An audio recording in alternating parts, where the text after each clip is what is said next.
Hi,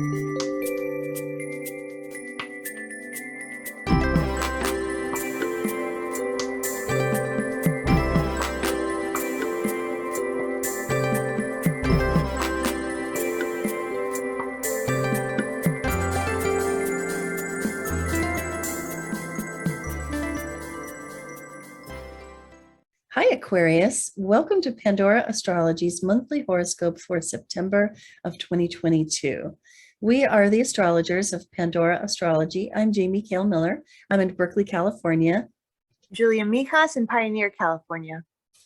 Hey, Aquarius, this month's themes revolve a lot around your relationships. If you need clarification, anything Julia and I say here can be more fully explained in a lifelong love reading or a blissful union couples reading if you want your partner present. You'll find links for these in the text that comes with this video.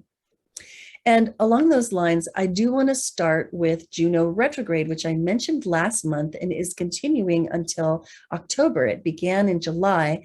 This goes on every year for a couple of months, and each year its emphasis changes because it falls in a different sign.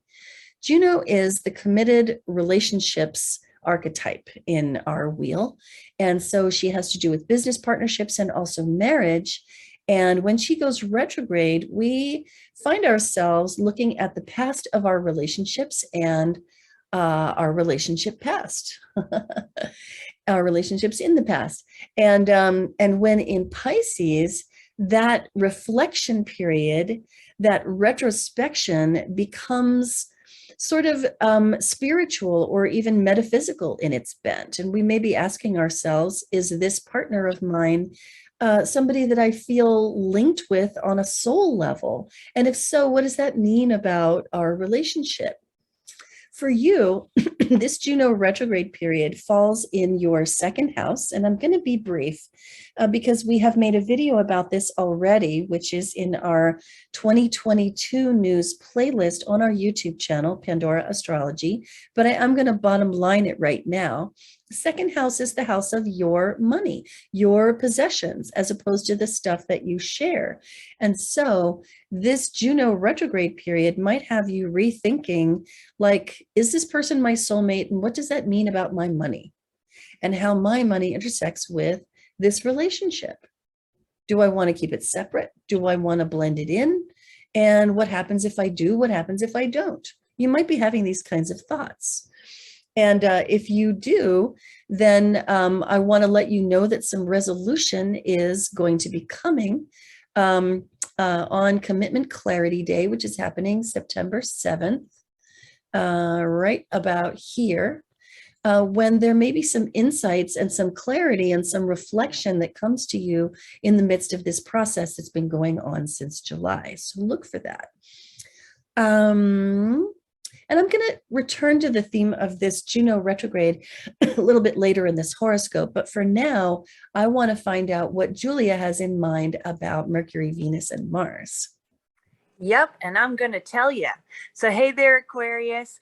Mercury is a particularly busy little bee this month because he's going through two different houses and having a retrograde cycle. So I do want to address Mercury first. Mercury represents the thinker in you. It's the planet of communication and mentation. And Mercury starts the month in your ninth house. This is a house of learning. It is a house of travel. Mercury is also a learning travel planet. And it's also a house that represents religion, if you're a part of any religious communities as well. So in the beginning of the month with Mercury in the ninth house, you could be very preoccupied with travel, maybe dreaming of faraway places, or maybe you have some opportunities to travel. Mercury in the ninth is a time where you might feel very mentally stimulated by learning new things. Maybe you're in school, or maybe you're just, taking some workshops to give you some more professional development. But Mercury in the ninth definitely enjoys learning new things. Now, on September 10th, Mercury goes retrograde in this house. And when Mercury goes retrograde, it is a time of review and redo. Now, this retrograde cycle is... so this retrograde cycle happening in your ninth house means that if you do have any trips planned this month, they might be full of delays and frustrations. You know, that's kind of true for everyone on some level when Mercury goes retrograde, but especially you because it's happening in your ninth house. If you're involved in any legal matters in your life, then this could be a time of reviewing those things and maybe having to go over your strategy and having to tweak it in some way.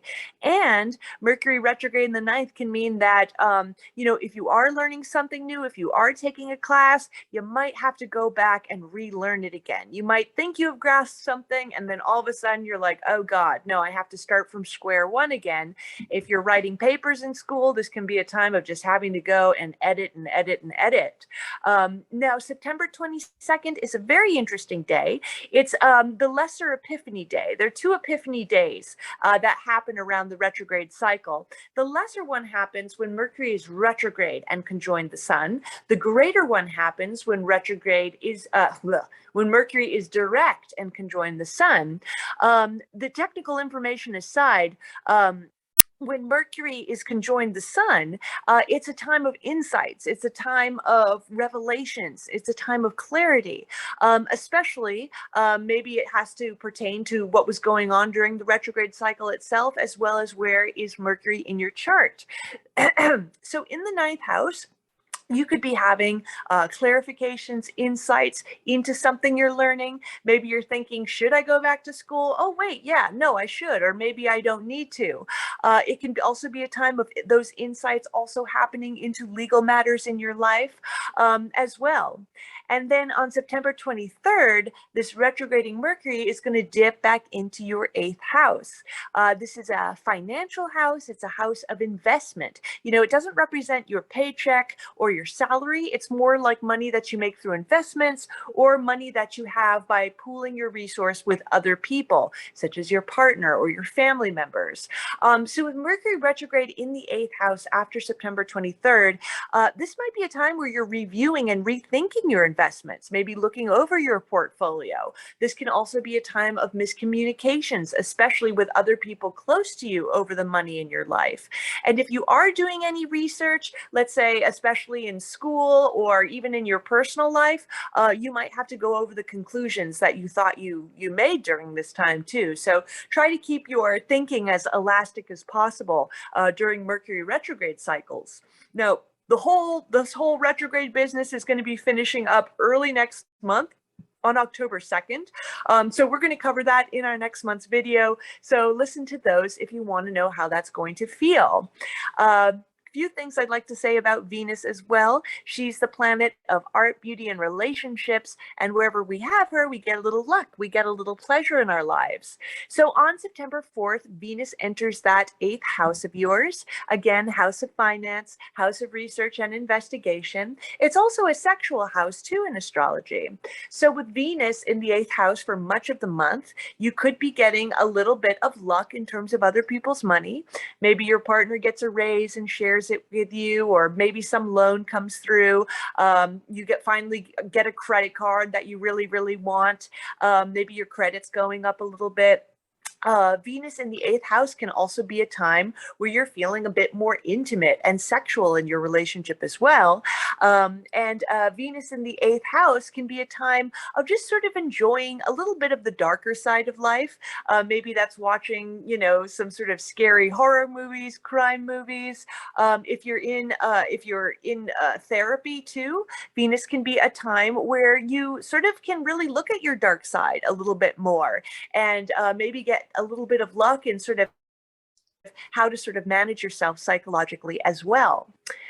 Finally, I have a few things to say about Mars. That's the planet of action and activity. Mars has also gone through something pretty interesting right now because this month Mars is really slowing down a lot and he's preparing for his retrograde cycle that's going to happen next month. Next month will be a pretty interesting month to listen to, so I totally encourage you to look out for our videos. When Mars goes retrograde, this happens about once every 2 years, so less frequently than when Mercury, less frequently than when Mercury goes retrograde, which is about 3 times per year. Mars can stay in one house for a number of months. So this is kind of the beginning of that cycle that's going to be taking place. And this will all happen in your 5th house. This is the house that rules your children. It is a house that rules fun, games. It's also a house of gambling. It's also a house of financial speculation too. So with Mars in the 5th house, this is a time where you're going to find more activity in your sort of in the more kind of fun parts of your life, whether there's some games that you've been really into playing. This would be a wonderful transit for physical fun. So if you are, if you're on any sports team, if you do anything sort of in a playful way, physically with your body, this is a great transit for that. But it can also be a time of frustrations and conflicts, especially with the children in your life or with the people you're playing with. This is not a great transit for betting or for gambling. You might run into some frustrations along the way there. So if you do any of that, I'd kind of slow your rolls. And Mars in the 5th house, it can on its higher side also be a time of really being stimulated by creative activities too, if you do anything creative in your life. Indeed.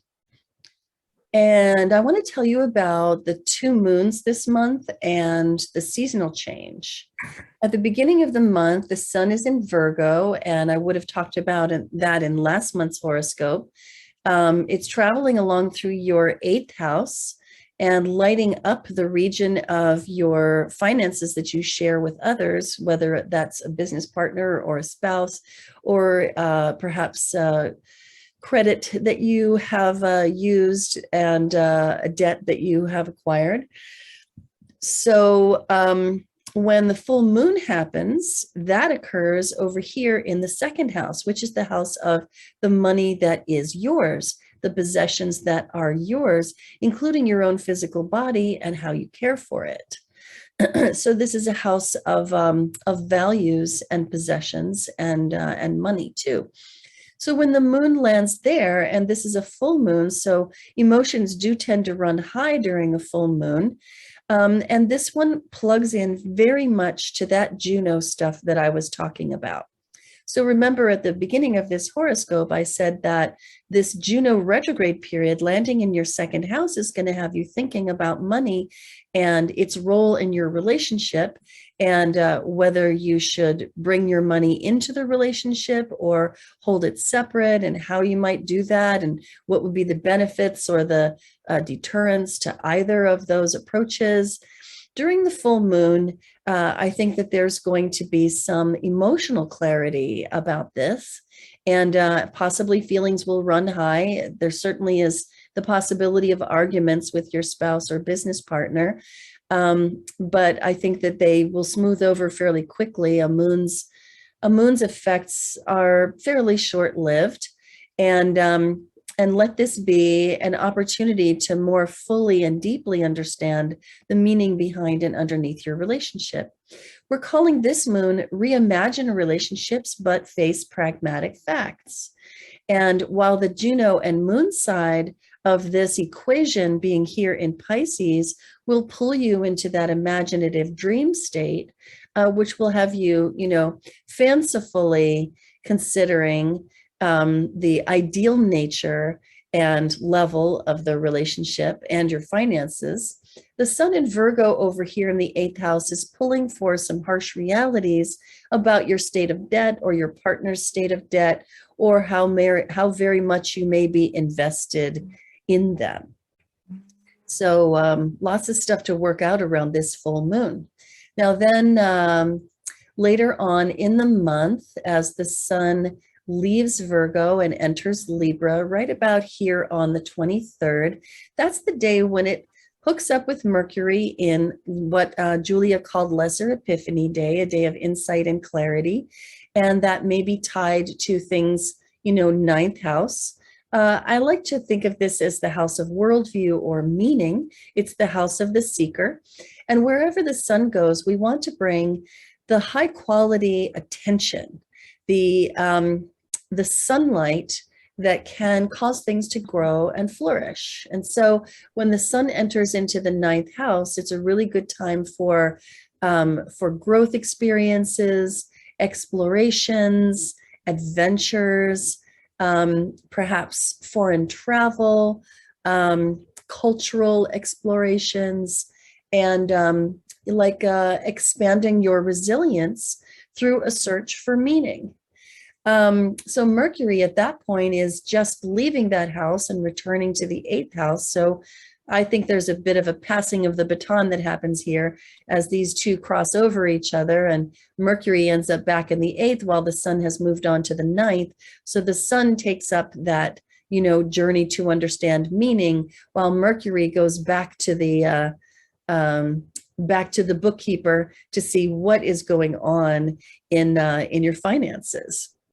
So as the sun proceeds along through Libra, it meets up with the moon right here on the new moon in Libra, happening on September 25th. And this one we're calling calculated diplomacy versus boundless enthusiasm.